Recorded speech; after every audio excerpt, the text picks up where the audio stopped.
বেণীমাধব, বেণীমাধব, তোমার বাড়ি যাব।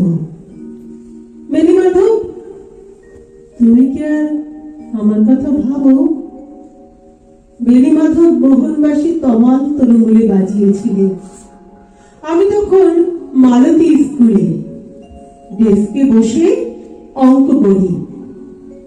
ছোট্ট ক্লাস ঘর, বাইরে দিদিমণির পাশে দিদিমণি বর। আমি তখন নবম শ্রেণী, আমি তখন শাড়ি। আলাপ হলে বেণীমাধব, সুলেখাদের বাড়ি। বেণীমাধব, বেণীমাধব লেখাপড়ায় ভালো। শহর থেকে বেড়াতে এলে আমার রং কালো। তোমায় দেখে এক দৌড়ে পালিয়ে গেছি ঘরে। বেণীমাধব, আমার বাবা দোকানে কাজ করে।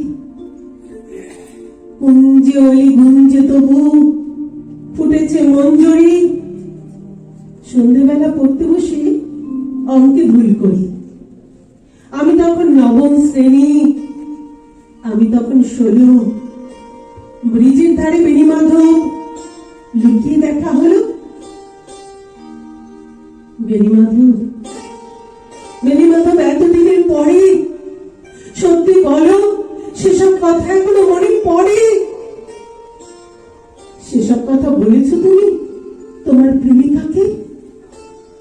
আমি কেবল একটি দিন তোমার পাশে তাকে দেখেছিলাম, আলোর নিচে। অপূর্ব সে আলো। স্বীকার করি, দুজনকে মানিয়েছিল ভালো। জড়িয়ে দিল চোখ আমার, পুড়িয়ে দিল চোখ। বাড়িতে এসে বলেছিলাম ওদের ভালো হোক। রাতে এখন ঘুমতে যাই একতলার ঘরে। মেঝের উপর বিছানা পাতা, জ্যোৎস্না এসে পড়ে। আমার পরে জীবন ছিল চোরাপথের বাঁকে মিলিয়ে গেছে। জানি না আজ কার সঙ্গে থাকি। আজ জুটেছে, কাল কি হবে? কালের ঘরে শনি।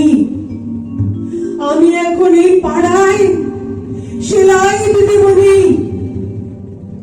তবু আগুন, বেণীমাধব, আগুন জ্বলে কই? কেমন হবে আমিও যদি নষ্ট মেয়ে হই? কেমন হবে আমিও যদি নষ্ট মেয়ে